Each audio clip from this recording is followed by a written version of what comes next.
un chrétien, quelqu'un qui connaît la Bible, qui apprend la Bible, qui aime la Bible et qui vit par la Bible. Tout ce à quoi il pense, la prière, miracle, guérison. Mais quand il s'agit de l'enseignement, il dit, oh, je vais dormir. Il va tellement citer de passages que je vais me perdre. C'est pourquoi ils sont toujours faibles. Ils ne sont pas forts. Ils n'arrivent pas à tenir.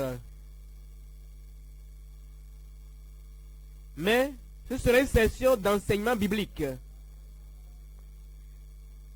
Si tu as peur de la Bible, il vaut mieux fuir maintenant.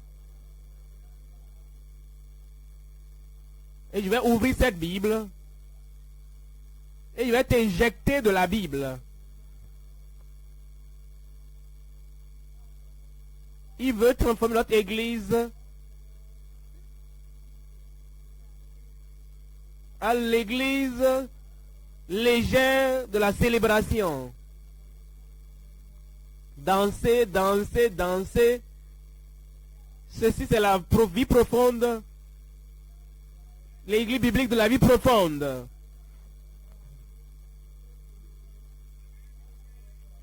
Et partout je vais profondément dans la Bible. Où es-tu? Est-ce que tu es prêt? Ou c'est toi qui veux fuir? Quand je vais dire chapitre tel, tel, et tu ne seras plus là.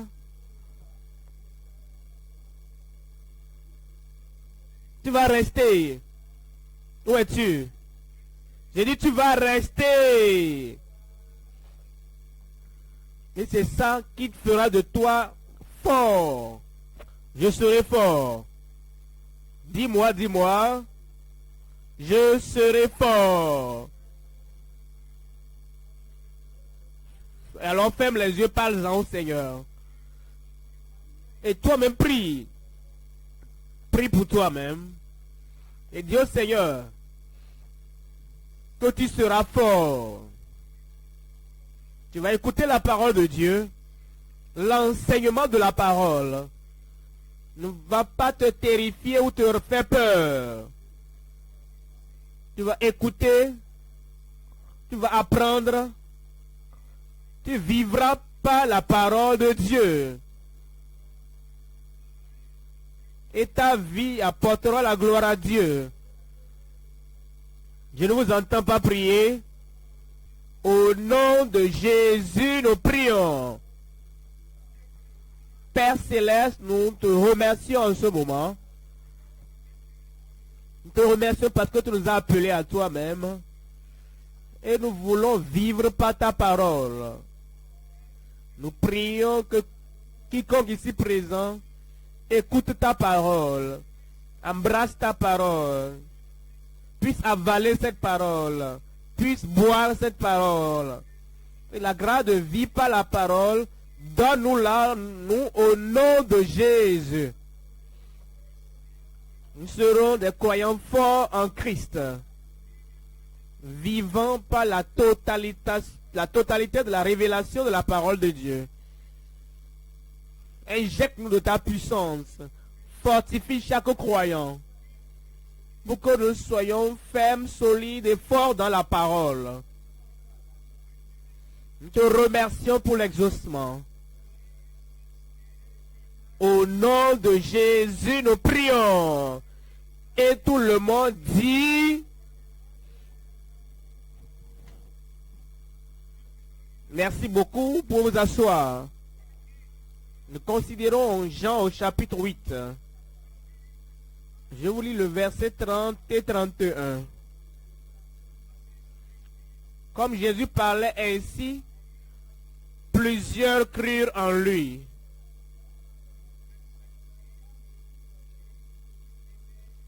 Et il dit aux Juifs qui avaient cru en lui: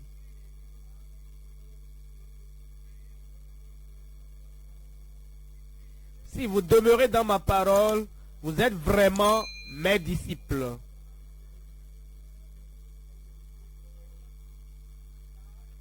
Soulignez ce mot disciple.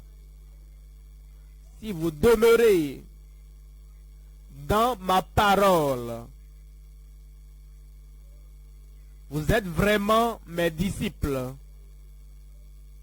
Jean 13, verset 34.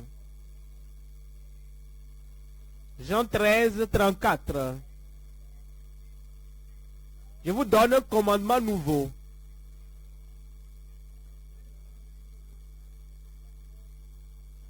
Aimez-vous les uns les autres, comme je vous ai aimé, vous aussi aimez-vous les uns les autres. À ceux-ci, tous connaîtront que vous êtes mes disciples. Soulignez ce mot disciple, si vous avez de l'amour les uns pour les autres.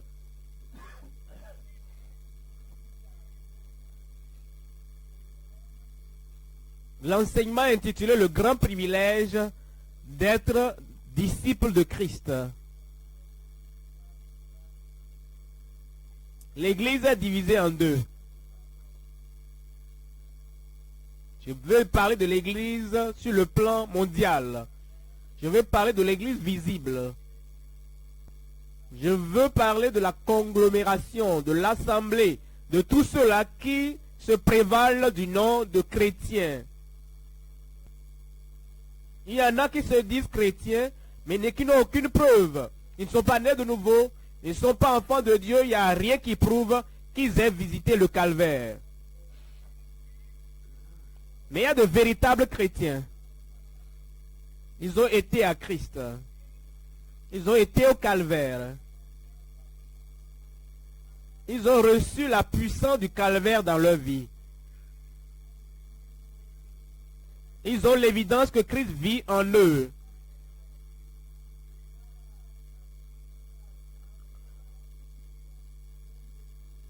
L'évidence que Christ est en train d'agir, que Christ est en train donc de faire prévaloir sa volonté à travers leur vie. Sauver, sanctifier, saturé des Écritures, ferme dans le Seigneur, rempli, contrôlé et guidé par l'Esprit,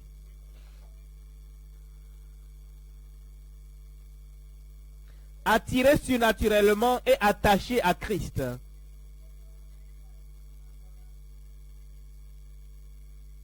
Ils sont tellement remplis de l'Esprit que l'Esprit contrôle et guide leur vie. La parole de Christ est primordiale dans leur vie. Ils aiment cette parole. Ils apprennent cette parole. Ils écoutent cette parole. Ils vivent par cette parole. Ils suivent Christ pas à pas. Et c'est cette partie de l'Église que Christ reconnaît. Ce sont ceux-là, les disciples de Christ. Et vous devez faire votre choix ce jour.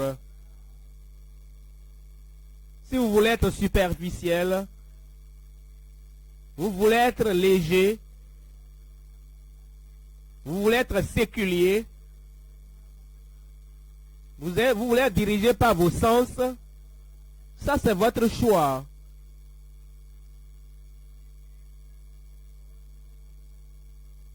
Vous êtes attaché, affilié à l'Église, mais vous ne faites pas partie de l'Église en réalité.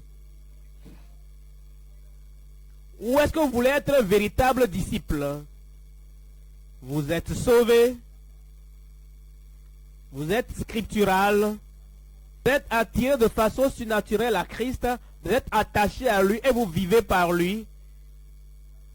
Vous êtes guidé par sa parole. Vous êtes contrôlé par son esprit. Vous vous concentrez sur l'éternité. Vous savez qu'il y a une destinée qui vous attend. Vous voulez mener une vie de sorte que vous soyez prêt pour l'enlèvement.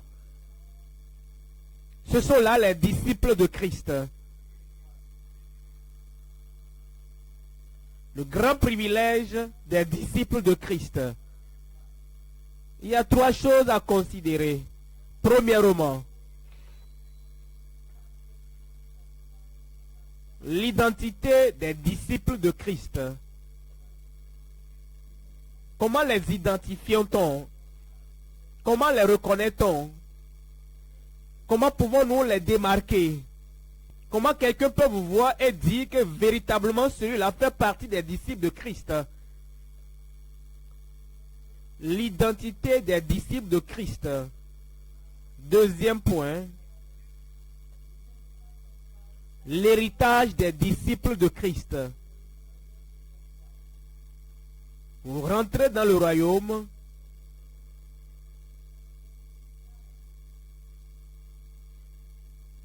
il hérite de vous et en retour vous héritez tout ce qui lui appartient. Il vous possède et ensuite vous possédez tout ce qui lui appartient.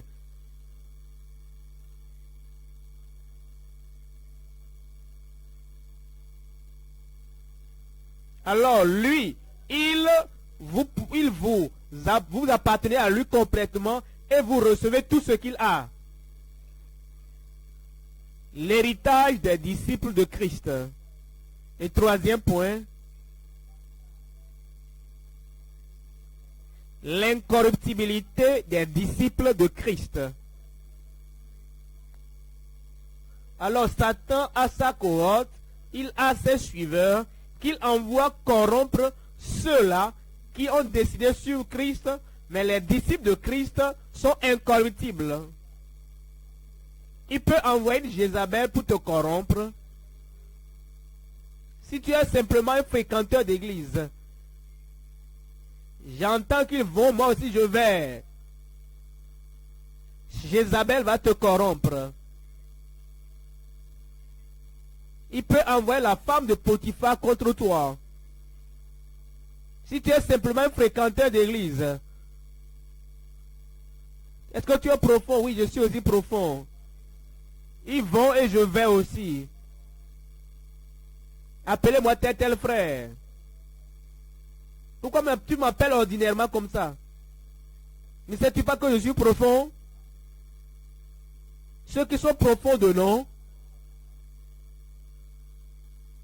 la femme de Potiphar te regarde. Elle va te secouer comme un panier secouable.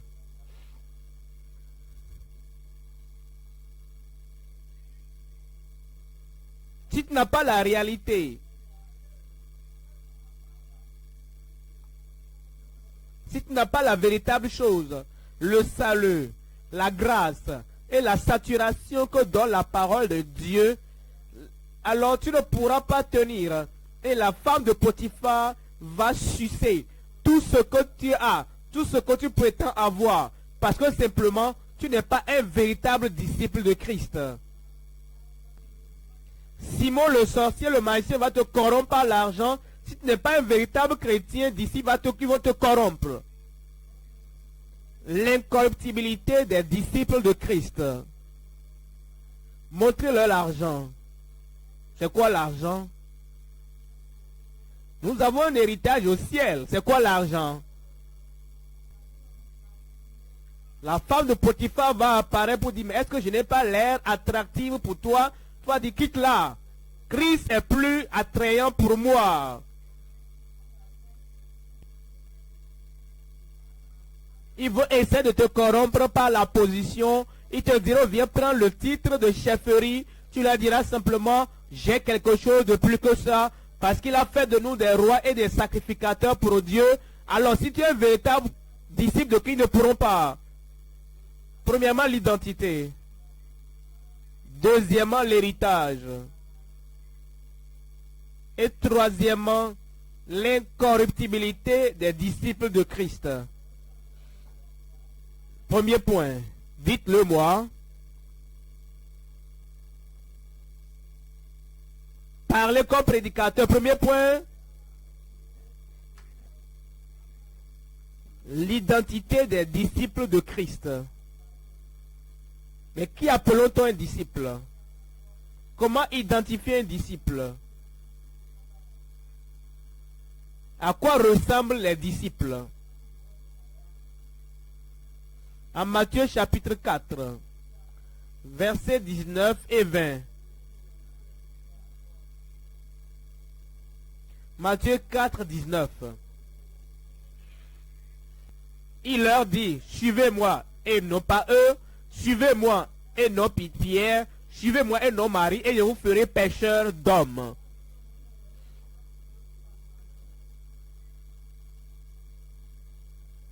Il y a des gens qui disent, pourquoi tu fais ce que tu fais?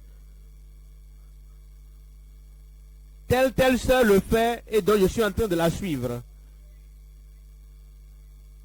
Mais pourquoi est-ce que tu suis la voie que tu es en train de suivre? Tel frère est en train de le faire, je suis en train de le suivre simplement. Jésus a dit, suivez-moi. Suivez-moi et non Pierre, et non Augustin, et non Marie, et je vous ferai pêcheurs d'hommes.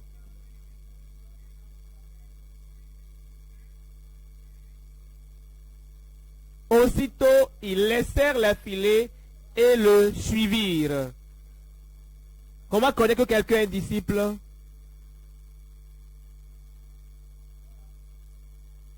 Il a laissé les péchés et il suit le Sauveur.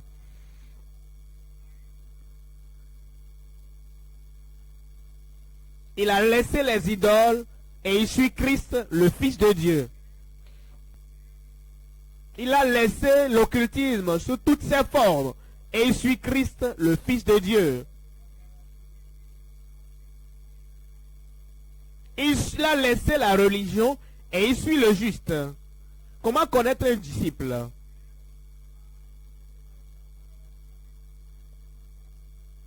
Il a laissé le passé et il suit Christ qui viendra dans l'avenir.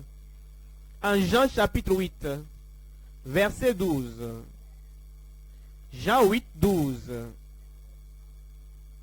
Jésus leur parla de nouveau et dit, je suis la lumière du monde. Celui qui me suit ne marchera pas dans les ténèbres, mais il aura la lumière de la vie.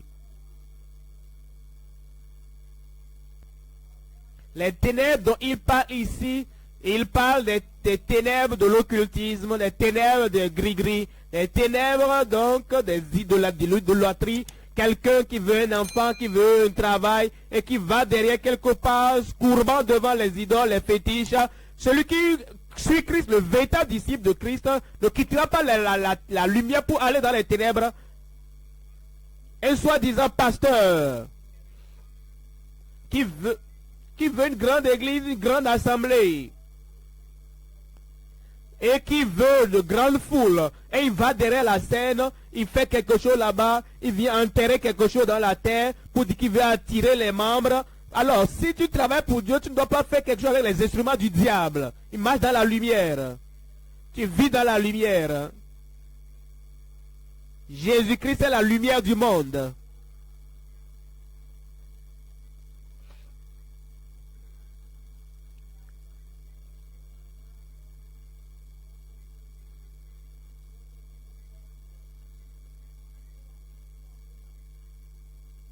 Et donc, quand nous te voyons au pas, quand nous sommes là au pas, tu es un chrétien disciple de Christ, et donc tu vis dans la lumière de la journée, quand nous soyons là au pas. Et donc ce que tu ne peux pas faire en plein jour, tu ne le fais pas dans la nuit, derrière la porte fermée. 1 Pierre 2,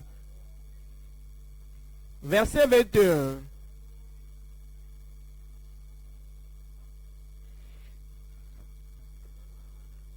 Et c'est à cela que vous avez été appelés, parce que Christ aussi a souffert pour vous. Il a souffert pour nous donner le salut. Et son salut est assez suffisant pour notre salut. Il a souffert pour nous donner la sanctification.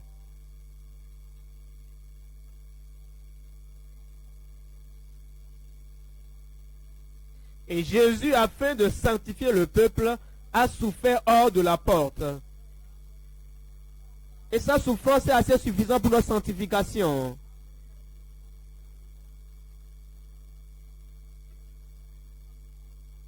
Et c'est à cela que vous avez été appelés, parce que Christ aussi a souffert, vous laissant un exemple. afin que vous suiviez ses traces. Le plaisir du péché est éradiqué. La poursuite du péché est partie.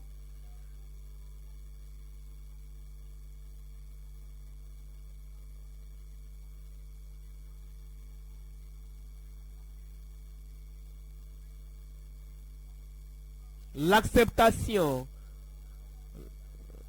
recevoir, cacher le péché, tout cela est parti de sa vie.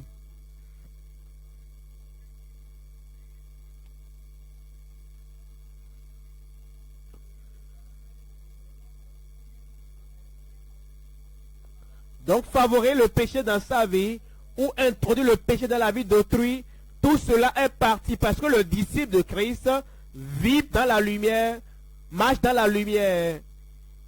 Il a souffert pour nous afin que nous suivions ses traces.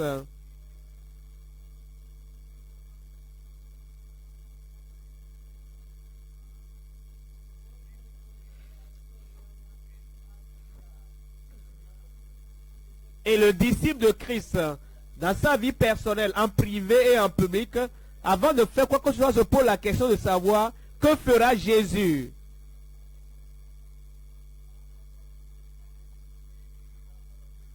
Il y a une situation et on t'appelle à dire quelque chose. Alors en ce moment tu te demandes qu'est-ce que Christ dira et c'est ce que tu dis. Alors ils ont une rencontre familiale pour contribuer pour ceci ou tel esprit ou telle autre chose. Et on te demande qu'est-ce que toi tu dis. C'est ce que Christ dira que tu diras.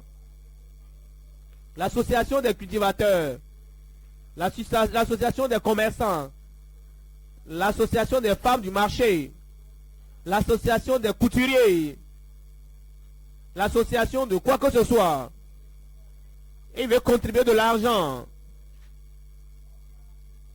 Et on veut que les revenants donc viennent faire leur manifestation pour que dans la communauté il y a la prospérité, dans la communauté il y a des biens, dans la communauté il y a ceci ou cela. Qu'est-ce que toi tu dis? C'est ce que Christ dira que tu diras. Si tu dois payer la dot, on dit que dans cette famille, et on te dit dans cette famille, avant de prendre femme, il y avait tel ancêtre ou tel grand-parent qui était donc vraiment le chef de telle autre chose. Avant donc de le faire, il faut faire sacrifice. Si tu ne peux pas le faire, envoie l'argent, va le faire pour toi. Sinon tu n'auras pas la joie des enfants dans le mariage. Qu'est-ce que tu dis? C'est ce que Christ fera quand tu fais. Tu te regardes toi-même. Il te sera très clair. Et donc ce n'est pas tous ceux-là qui viennent à l'église. Tous ceux-là qui se retrouvent dans une réunion. Donc c'est ta décision. Sauver, c'est un disciple. Sanctifier, c'est un disciple. Saturer des écritures, ça c'est un disciple. Ferme en appelant la parole de Dieu, en vivant par la parole de Dieu, ça c'est un disciple. Dirigé, contrôlé par l'esprit, et enseigné par l'esprit, influencé, inspiré par l'esprit de Dieu, c'est là le disciple de Christ.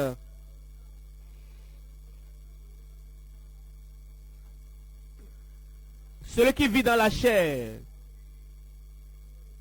vivant pour les plaisirs de la chair, planifiant pour les plaisirs de la chair, pensant au plaisir de la chair, il est contrôlé par la chair. Ça, ce n'est pas un disciple, c'est un fréquenteur d'église, les superficiels.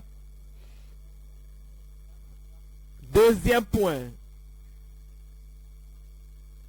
L'héritage des disciples de Christ. En Marc chapitre 10, verset 28. Pierre se mit à lui dire, voici, nous avons tout quitté et nous t'avons suivi. Nous avons tout quitté, nous t'avons suivi. Laissez-moi vous poser une question. Et si quelqu'un doit te poser la question de savoir, depuis que tu es devenu chrétien, donne-nous, énumère-nous point par point. 1, 2, 3, 4, 5. Qu'est-ce que tu as pu abandonner pour Christ? Qu'est-ce que tu diras? Le péché, tu n'as pas abandonné. La cupidité, tu n'as pas abandonné. L'orgueil, tu n'as pas abandonné. Ta vie passée, tu ne l'as pas abandonné. Les mauvaises habitudes, tu n'as pas abandonné. Les anciens copains, tu n'as pas abandonné. Les anciens partenaires de péché, tu n'as pas abandonné. Les idoles, tu n'as pas abandonné. Les ceintures de protection, tu n'as pas abandonné. Le mensonge, tu n'as pas abandonné. Et pourquoi alors proclames-tu que tu es un disciple? Voici, nous avons tout quitté et nous t'avons suivi. Tu dois pouvoir dire, ceci-là, je l'ai abandonné et je ne suis plus reparti pour reprendre. Verset 28.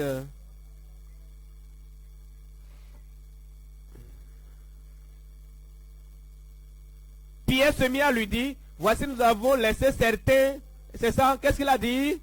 Tout. Nous avons tout quitté et nous t'avons suivi. Seigneur, vraiment j'ai beaucoup quitté, hein, mais il reste que cette cigarette. Et si je compte ce que j'ai laissé, j'ai quitté, vraiment c'est beaucoup. Mais cette cigarette, mais tu n'as pas tout quitté.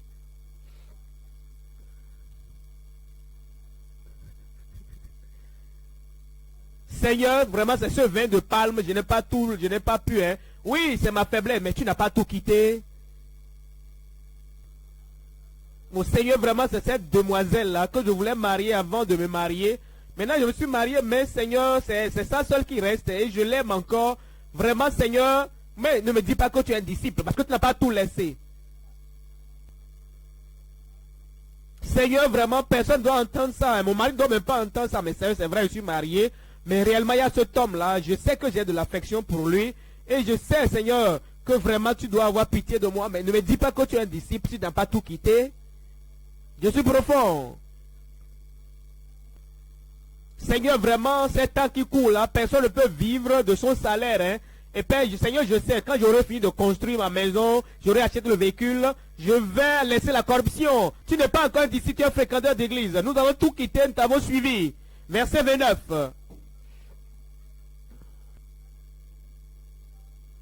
Jésus répondit, je vous le dis en vérité, il n'y a personne qui, ayant quitté à cause de moi et à cause de la bonne nouvelle sa maison, ses frères ou ses soeurs, sa mère, son père ou ses enfants, ou sa femme ou ses terres. Si tu es sûr, combien de femmes le disciple doit avoir? Vous connaissez ça, qui dit évangile, évangile, nous sommes ministres de l'évangile. Moi, je ne sais pas ce qu'ils disent là. Hein. Et ils ont une femme ici, une femme là-bas, une femme de l'autre côté. Et ils sont toujours ministres de l'évangile. Ne me dites pas ça, ils ne sont pas disciples de Christ. Et eux-mêmes savent que ce monsieur-là a plusieurs femmes. Et il appelle pour étudier pasteur. Tu es assistant pasteur. Il dit, mais vraiment, je ne suis pas qualifié. Il dit, c'est nous qui sommes en charge, non? C'est moi qui te le dis. Agenouille-toi. Et on verse de l'huile sur lui pour dire maintenant, tu es assistant pasteur. Ceux-là qui trompent les autres et ceux qui sont trompés, ils iront tous en enfer. C'est pourquoi le Seigneur dit, selon la parole, le disciple, un homme, une femme, jusqu'à ce que la mort vous sépare. C'est ça la parole de Dieu. Il nous dit clairement. Regardez le verset suivant, verset 30. Je vais vous lire le verset 2 fois et je vais vous expliquer pourquoi. Vous allez trouver ici un mot qui ne se retrouve pas. Quelque chose qu'on trouve dans la version anglaise du verset 29 et qui n'est pas dans le verset 30. Il abandonne ceci ou cela. Ne reçoivent-tu présentement dans ce siècle-ci des maisons, des frères, des soeurs, des mères, des enfants et des terres avec des persécutions et dans le siècle à venir, la vie éternelle. Qu'est-ce que le mot qui manque? C'est femme. Tu es un croyant, tu es une seule femme. Parce que tu es disciple. Ta femme dit, je ne veux pas accepter cette folie avec la religion avec toi. Hein. Et parce que tu es disciple, ta femme dit, je n'irai pas avec toi. Ah, si tu ne veux pas aller, il ne faut pas aller. Hein. Je vais te surprendre. Dieu me donnera un miracle. Nous avons des femmes dans l'église. Il va te surprendre. Je n'aurai même pas une seule. Les gens qui sont plus belles que toi, tu viens vers le pasteur. J'ai dit à ma femme, elle dit qu'elle ne va pas me suivre. Je lui ai dit que je vais réclamer miracle. Quel miracle veux-tu réclamer? Si je peux au moins 3.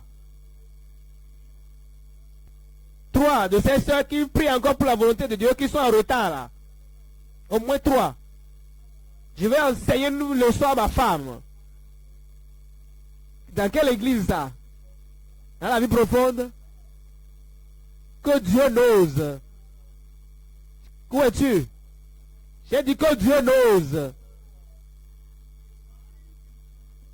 La femme dans le verset 29, Jésus a dit donner des terres, ceci ou cela, sauf une autre femme. La femme est toujours vivante, va te réconcilier avec elle. Je prierai pour toi et la femme va revenir chez toi. Voyez l'héritage des disciples.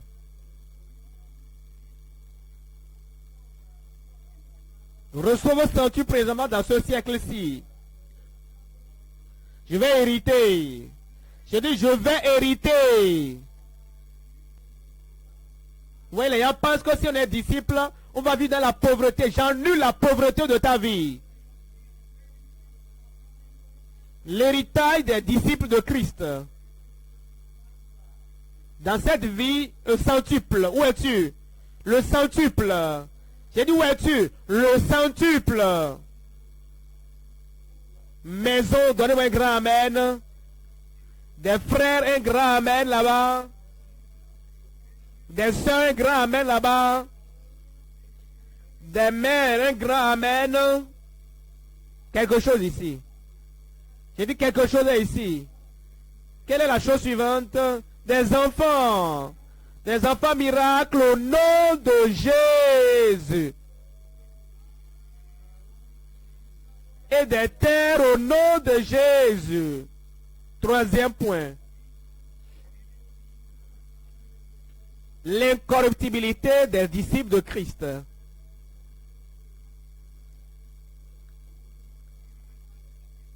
Vous savez, il y a des gens qui ne connaissent pas la décision, la fermeté d'un disciple. Et ils courbent devant tout vent. Ils n'arrivent pas à dire, j'ai pris la décision de vivre dans la justice et rien ne peut changer ma décision. Rappelez-vous du petit cœur, j'aime mon Jésus, et mon Jésus même, aucune circonstance ne pourra le changer. Joseph était dans un pays étranger. Il travaillait avec Potiphar. Et la femme de Potiphar portait les regards sur lui. Elle voulait le corrompre. Elle n'a même pas utilisé un langage codé. Ce n'est pas comme des insinuations. Mais c'était direct. Elle dit, viens, viens, viens faire ceci. Joseph a dit, pas moi. Les disciples savent où prendre leur décision. Et il a continué à le dire tous les jours. Et Joseph va continuer à refuser.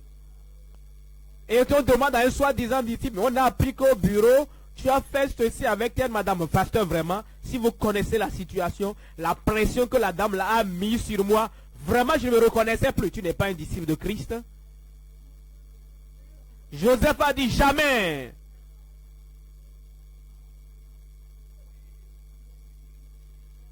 Et il a dit finalement, comment puis-je faire une chose pareille et pécher contre mon Dieu? Mais la femme ne cédait pas aussi. Elle était une femme mariée, imaginez cela. Un jour, elle a attrapé le vêtement de Joseph. Joseph dit, tu peux garder mon habit, tu ne prendras pas ma conscience. Et il s'est enfui. L'incorruptibilité des disciples de Christ. Jézabel ne va pas te corrompre. La femme de Potiphar ne va pas te corrompre. Tous ceux-là qui tournent autour de toi, qui font ceci, font cela, ils ne vont pas te corrompre au nom de Jésus. Parfois, ce n'est pas les femmes, mais c'est l'argent. Il y a des gens, quand ils voient l'argent, n'arrivent pas à tenir ferme. Quand quelqu'un est en train de leur jeter un peu d'argent à tout moment, tout ce qu'on leur demande de faire, c'est fini, ils le font. L'argent leur arrache leur conscience. Simon est venu vers Pierre pour dire, prends ceci et donne-moi la puissance pour que quiconque à qui j'imposerai les mains reçoive cette puissance. Simon a dit que ton argent périsse avec toi. Mais que penses-tu que nous sommes? J'ai le Saint-Esprit.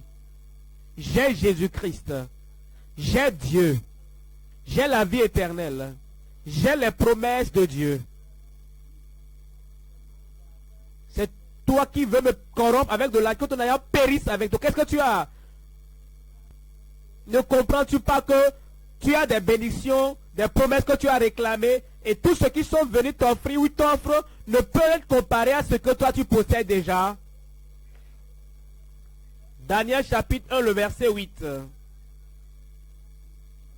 Daniel résolut dans son cœur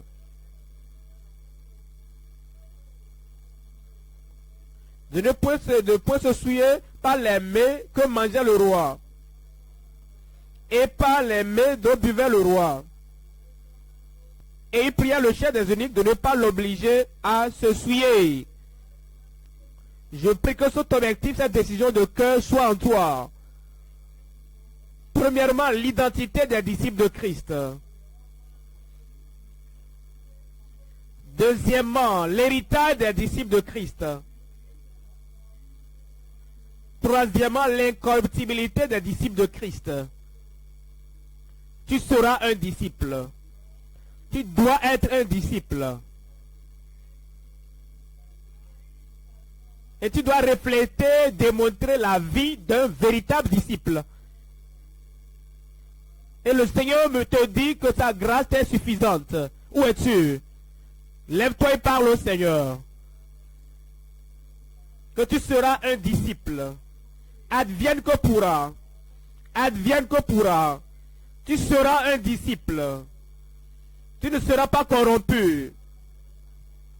Tu ne seras pas déraillé. Tu ne seras pas séduit. On ne te conduira pas dans la compromission par la pression.